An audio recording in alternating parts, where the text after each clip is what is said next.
കൂട്ടുകാർക്ക് നല്ലൊരു രാത്രി ആശംസിച്ചുകൊണ്ട് മാമ്പഴത്തിന്റെ പുതിയ വീഡിയോയിലേക്ക് സ്വാഗതം. നമുക്ക് നേരെ ആദർശിന്റെ നയനയുടെ നാളത്തെ നല്ലൊരു പ്രമോ വിശേഷം കണ്ടാലോ. അങ്ങനെ നാളത്തെ പ്രമോ വിശേഷത്തെ നമ്മൾ കാണാൻ പോകുന്നേ കനകേനെ മനഃപൂർവ്വം ആ വീട്ടിൽ നിന്ന് അനന്തപുരിയിൽ നിന്ന് ഇറക്കി വിടാനായിട്ട് ജലജ പ്ലാനുകളൊക്കെ നടത്തുന്നുണ്ട്. അതിന്റെ വിശേഷങ്ങളും അതോടൊപ്പം തന്നെ ആദർശിനെ നയനയെ കുറിച്ചുള്ള ആ വലിയ രഹസ്യമൊക്കെ കനക കണ്ടുപിടിക്കുകയാണ്. അപ്പൊ അതിന്റെ വിശേഷങ്ങളൊക്കെയാണ് നാളെ കാണുന്നത്.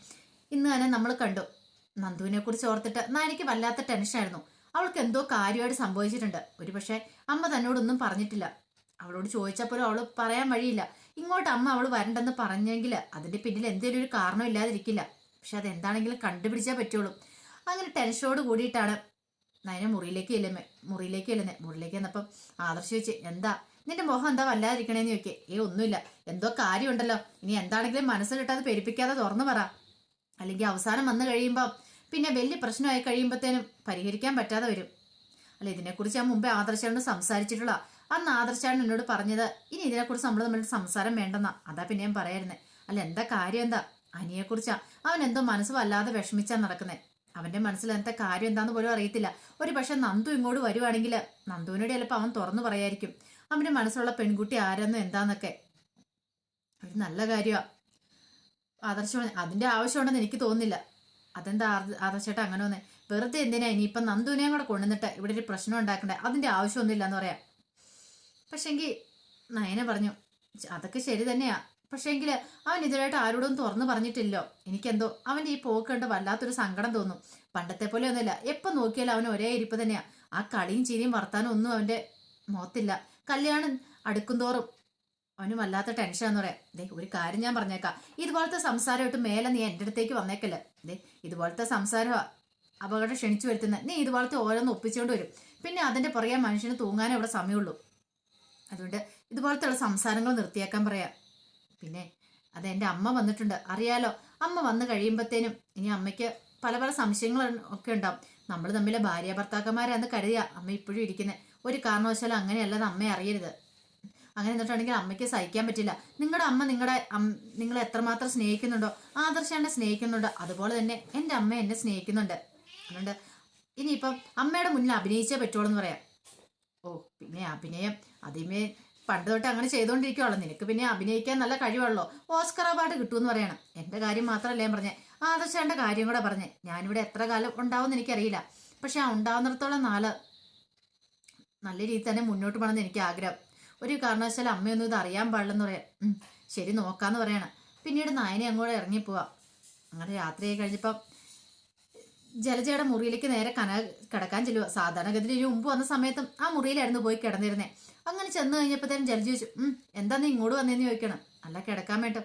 കിടക്കാനോ? അത് ഈ മുറിയിലേക്ക്? വേണ്ട, അതിന്റെ ആവശ്യമൊന്നുമില്ല. നമ്മൾ രണ്ടും കൂടി ഈ മുറിയിൽ കിടന്നാൽ ശരിയാവത്തില്ലെന്ന് പറയാം. അതെന്താ, ഒന്നൊരു കാര്യം ചെയ്യുക, നിങ്ങൾ ഇറങ്ങി വേറെ മുറി പൊക്കും, ഞാൻ ഇവിടെ കിടന്നോളാന്ന് പറയാം. അമ്പടി ഗെയിമേ, അവളുടെ ഒരു ഇത് കണ്ടില്ലേ? അവൾക്ക് എന്റെ പട്ടുമത്തെ കിടക്കണം പോലും. കാൽക്കാശിന് വകയില്ലാത്ത സാധനമോ. എന്നിട്ട് അവള് ബൂതി കണ്ടില്ലേ എന്ന് ചോദിക്കണം.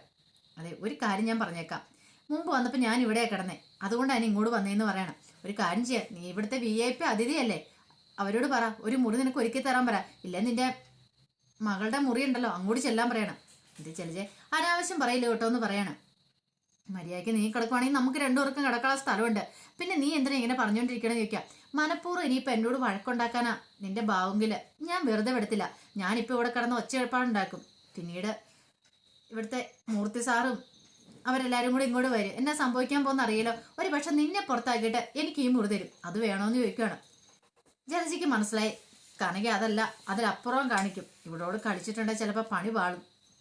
മുമ്പ് ഉണ്ടായ സംഭവങ്ങളൊക്കെ ജലജയുടെ മനസ്സിൽ പോകണം. ശരി, എന്ത് പണ്ടാരം എല്ലാം കാണിക്കും, മനുഷ്യനൊരു സമാധാനം തരുമല്ല. എന്ന് എൻ്റെ മോൻ നിങ്ങളുടെ മോളെ കെട്ടിയോ അന്ന് തുടങ്ങിയതാ എൻ്റെ മോൻ്റെ കഷ്ടകാലം. ഇതേ അനാവശ്യം പറയരുത് കേട്ടോ. എൻ്റെ മോള് നിങ്ങളുടെ ജീവിതത്തിലേക്ക് വന്നിട്ട് നിങ്ങൾക്ക് കഷ്ടകാലം വന്നോ? ശരിക്കും പറഞ്ഞിട്ടുണ്ടെങ്കിൽ എൻ്റെ മക്കൾ ഈ വീട്ടിലേക്ക് വന്ന അവരുടെ കഷ്ടകാലം തന്നെയാണ്. വലിയ വീടാന്ന് പറഞ്ഞിട്ട് കാര്യമില്ല. അവരേക്ക് കുടുംബത്തിൽ എന്തെങ്കിലും സമാധാനം ഉണ്ടോ? നീ ഇന്ന് വരെ അവളെ എൻ്റെ മകളെ മരുമോളായിട്ട് അംഗീകരിച്ചിട്ടുണ്ടോ? എന്നിട്ട് വലിയ വർത്താനം പറഞ്ഞിട്ട് വന്നിരിക്കുന്നു. പിന്നെ നിങ്ങൾ ഭയങ്കര കേമയാണല്ലോ. കള്ളത്തരം കാണിച്ച് 2 മക്കളെ ഓസ് കെട്ടിച്ചു വിട്ടതും പോരാ, എന്നിട്ട് ഇപ്പം ന്യായം പറഞ്ഞുകൊണ്ട് വന്നിരിക്കുന്നു ചോദിക്കണം.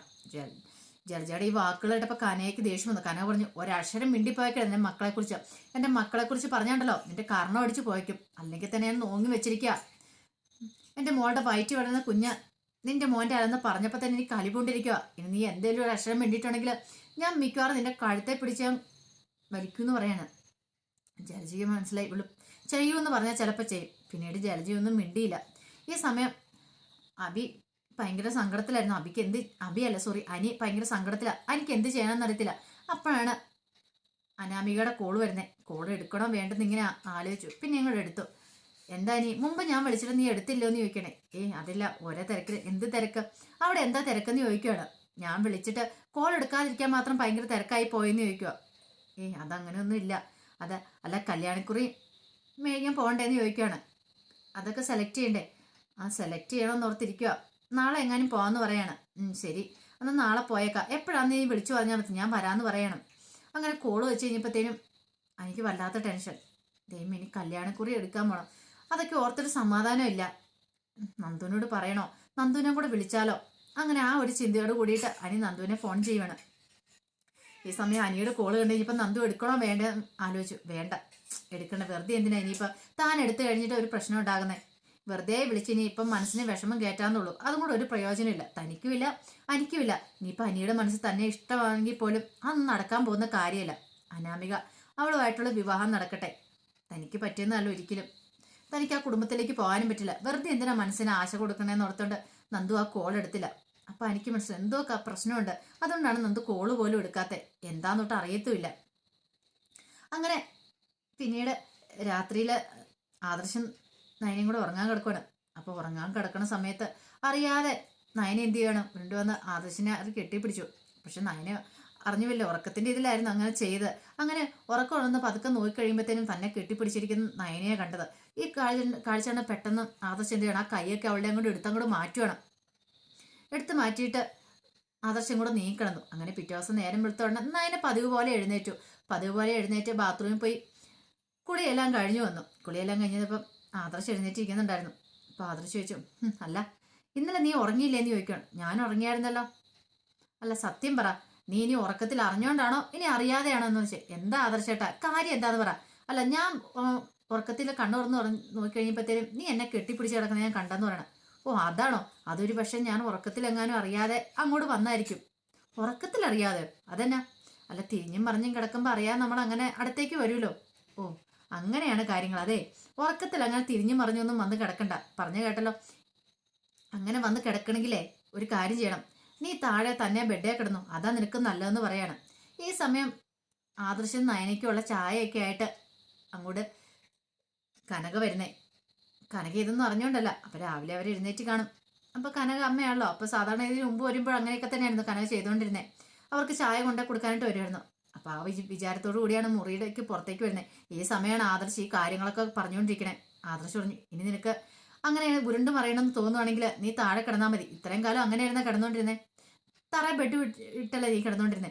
അല്ലെങ്കിൽ നമ്മൾ തമ്മിൽ ഭാര്യ ഭർത്താവ് ബന്ധമൊന്നും ഇല്ലല്ലോ. കല്യാണം കഴിഞ്ഞത് മാത്രമല്ലേ ഉള്ളൂ.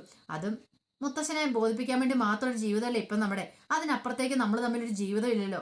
പിന്നെ അതുകൊണ്ട് കൂടുതൽ നീ എൻ്റെ അടുത്തേക്ക് വരണ്ട. പറഞ്ഞു കേട്ടല്ലോ, നമ്മൾ തമ്മിൽ ഒരിക്കലും ഒരു ഭാര്യ ഭർത്താക്കന്മാർ ബന്ധം ഉണ്ടാവാൻ പോകുന്നില്ലെന്ന് പറയാം. നയന പറഞ്ഞു, അതൊക്കെ എനിക്കറിയാം ആദർശേട്ടാ.